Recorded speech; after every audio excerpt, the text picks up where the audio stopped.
Hi there, Jono here. So in today's video I want to go over, in my opinion, 3 main usages of a multi-WAN setup. So the first method is the auto switching method. So that OpnSense will choose what WAN it wants to use, and it's mainly used as like a failover.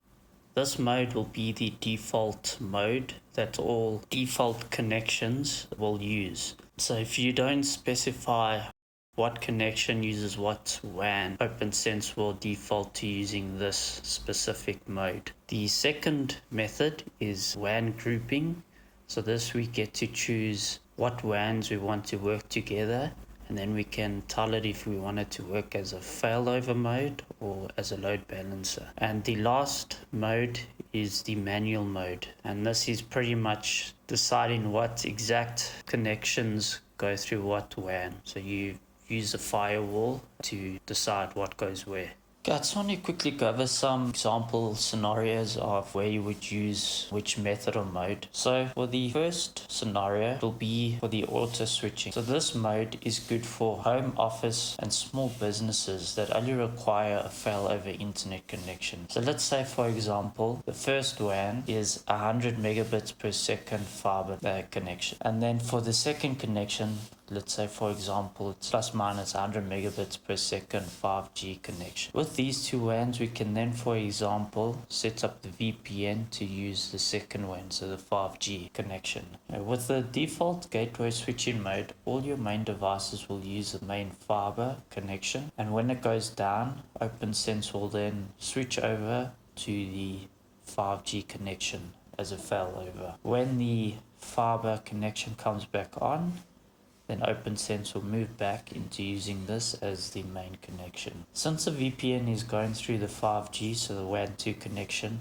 IoT devices, example phones, TVs, etc., will not affect your main devices on this one, so they will not saturate or interrupt your connections to the fiber internet. The next scenarios that we'll look into is WAN grouping. So the failover mode of the WAN grouping works pretty much exactly the same as the default switching mode. The next gateway group is a load balance mode. With 100 devices, just a single 100 megabits per second connection will struggle to keep up with all the devices. So in this example, we have a small company that has around 100 devices on the network. Using the load balancing mode, connections can be distributed between the two WANs to help spread out the load. In a way, you now have a more distributed network that will be able to handle all the devices and not overburden a single WAN connection. The VPN can still be used on a single WAN connection of your choice.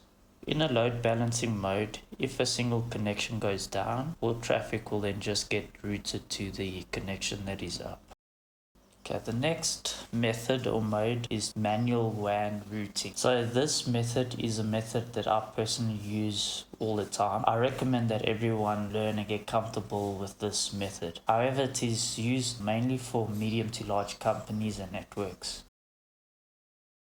This method allows you to mix all the previous methods into your network and allows you to be very specific with what uses what WAN. So you can route connections by network device, ports, or even protocols. We have been technically using this method in some of our previous videos, where we, for example, created an IoT network that uses the VPN connection and where we have routed DNS through the main WAN.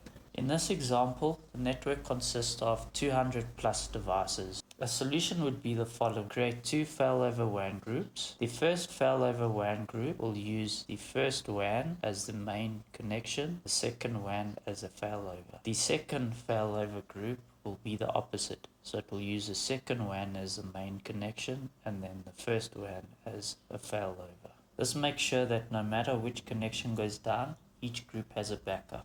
From there, we can split the company network into departments. So in this example, we have an office and a workshop network. We can then set the office to use the first WAN group and the workshop to use the second WAN group. By doing this, we have indirectly also created a form of load balancing, as the traffic is now distributed between the two connections. From there, we can then manually distribute the connection even further. Let's say, for example, we have a backup server that does backups every 2 hours. The backup uses two methods to do the backup. So SFTP and an FTPS. We can split these connections via their respective ports. So SFTP uses port 22 and FTPS uses port 990. Doing it this way, we can then direct those specific connections to different WAN connections, and by doing that we distribute the load evenly. This will allow backups to be less interruptive and saturate a single WAN connection. With this method, it is up to your design and imagination as to how you would like to set it up, as it is an extremely flexible method. So hopefully once you have watched this video, you will have the knowledge of how to set up and use the different methods for you to have fun and have confidence to create any multi-WAN network you want. So the first thing we need to do is enable the gateway monitoring. So OpnSense will ping a specific server through each WAN connection, and this will let it know if a WAN connection is up or down. So in this case, I'm going to use OpenDNS as the site where we can ping. So what I'm going to do is, on the website, if you scroll to the bottom, we will find their two IP addresses for their DNS. So for the first gateway, if we edit it under monitoring IP, I'm going to paste the first IP address, and then we will untick the disable gateway monitoring. The next thing I just want to show you is priority. So the lower the number, the higher the priority that WAN connection will have. In this case, for our WAN 2 connection, I'm just going to change the priority to 2 for now, and then I'll save it. And we will repeat this process for the next WAN connection. So in this case, it's our first WAN. So again, I'm going to paste the IP address, untick the disable monitoring, and then this, I'm going to set the priority to 0 as I want it to be the main WAN that the OpnSense will use. We can save and apply that. When you create a VPN connection, you can't monitor a VPN client connection. You'll see that it will always show as offline. In a later video, I'll show you how to monitor the OpenVPN clients for detecting if it's down, and if it's down, to get OpnSense to reconnect it. So now if we go into settings, general, and we scroll down to gateway switching, this will allow OpnSense to automatically switch between the connections. So we'll enable that and save it. So this will work in a failover mode. So since we set our first WAN as priority 0, you'll see that all the traffic will go through that WAN connection. Okay, so just to show you, if you go under your firewall and you choose a rule and you scroll down to the gateway, where you see the gateway set to default, it is those rules that will use this switching mode. So we'll do a quick test. All I'll do is a Google search. So in this case, I'm just going to search speed test, refresh there. And if we take a look at firewall logs, we'll see it goes through the first WAN connection. Okay, from there, I'm going to unplug the WAN 1 connection. In OpnSense, you'll see that the connection will go offline, so you'll start seeing packet loss, and once it reaches 100% loss, it will switch to offline.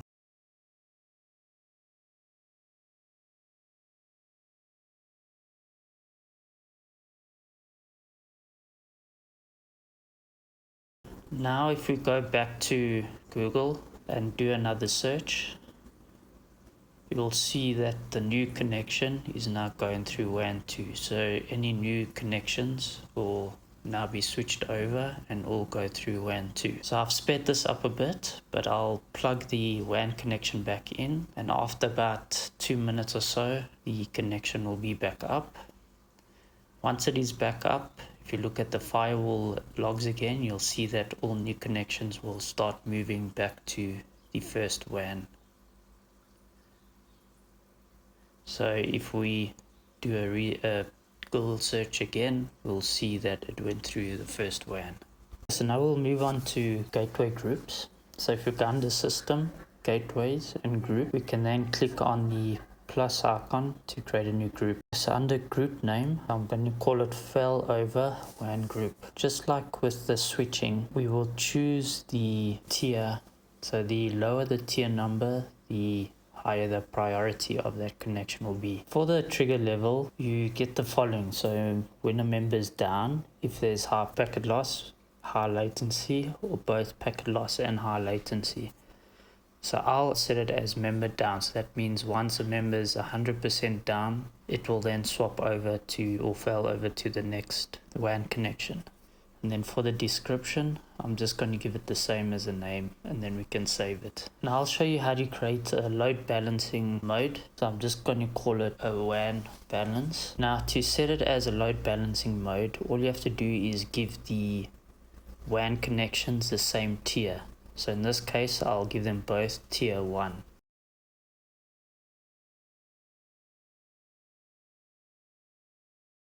Under trigger level, since we're not really doing any failover, it doesn't matter too much what you choose, but I will choose the packet loss and high latency.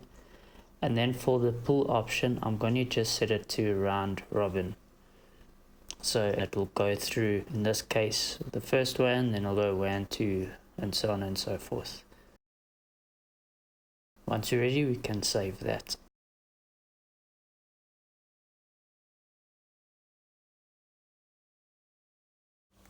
Okay, now let's move on into testing them. So first we need to apply them. So under firewall rules, I'm just going to choose the management network since that's the one I'm on.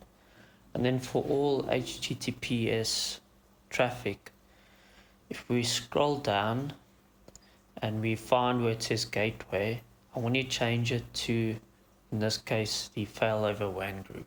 So we'll test that first.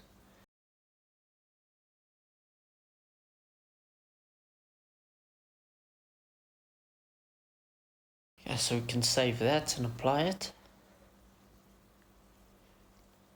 Now if we go back to the dashboard, what I want to do is, just to make it easier to see, I'm going to move the gateways widget up to the top. So to do that, I can just drag it, and now it's easier to see the firewall logs and the gateway at the same time. So I'm just going to quickly a Google search test and jump back quickly to see. So we should see that all 443 traffic is indeed going through WAN 1. I'll go now and unplug the WAN connection. Now this can take about a minute or so, so I've just sped this up. Once a WAN is down, we can then quickly do another search on Google. And if we check the logs, we should see that it's now going through WAN 2. Now I'll plug the cable back in, the WAN connection back in. This is also sped up, so it takes around 2 minutes. The connection will be back online, and then all 443 traffic will go through WAN 1 again.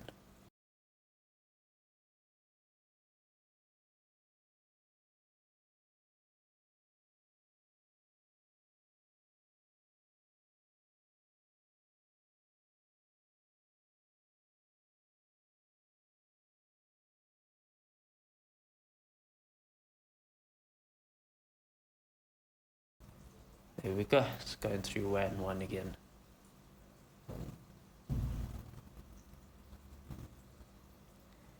Okay, to test the load balancing, so we'll need to again go back to the firewall rules, and we'll change it from the failover, we'll change HTTPS traffic to go over the load balance group that we created.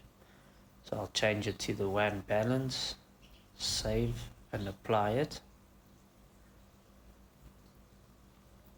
Now what we should see is 443 traffic will jump between the two WANs. I'll quickly do 2 searches, and if we check, we should see them alternate. So one will go through WAN So in this case, you'll see at the bottom one went through WAN 2 and then the next went through WAN. But let's open up the full firewall logs just to see it a bit more clearer. So again, I'll do 2 searches in succession. Let's pause the logs and then we'll just filter it by destination port. And now if we look, we'll see all 443 traffic will jump between the two. So you'll see it will go WAN 2, WAN 2, WAN, and so on and so forth. Yeah, the next one I want to show you is, I just call it manual routing. Now this is pretty much what we've been doing in past videos as well. Basically what it is, in your firewall rules you can set specifically what traffic you want to go through what WAN. So on here you can mix all of them together. You can on the same network have a failover, you can do the load balancing. At the end of the day, it's up to you to decide how you want to manually use all the different types of WAN modes for your network. So as a very crude testing method, I'll create a couple of ping firewall rules and we'll just make the ping go through different WAN modes and groups that we've created. So the first one we'll do is we'll set it that if we ping Google, so the 8888, we will make it go through, for example, the failover WAN group that we created. I'm just going to give it a description of failover so we can see it better in the logs. I will clone that rule, and in this case let's do it if we ping Cloudflare, so 1111. And I think in this one we will set this to go through the balance mode, and then we will set the gateway to the balance group.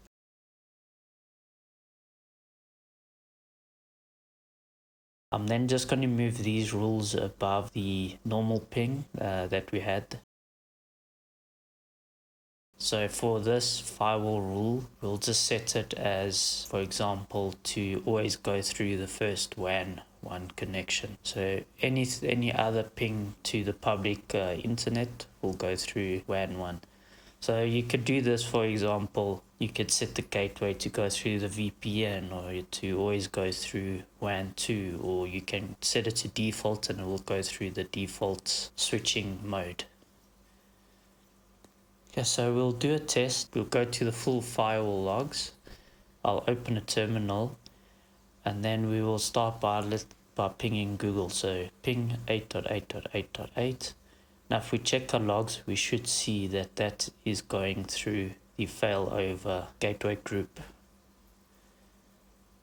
I'll stop that and now let's test it, but we'll test the Cloudflare one. So this one should show the balance network group.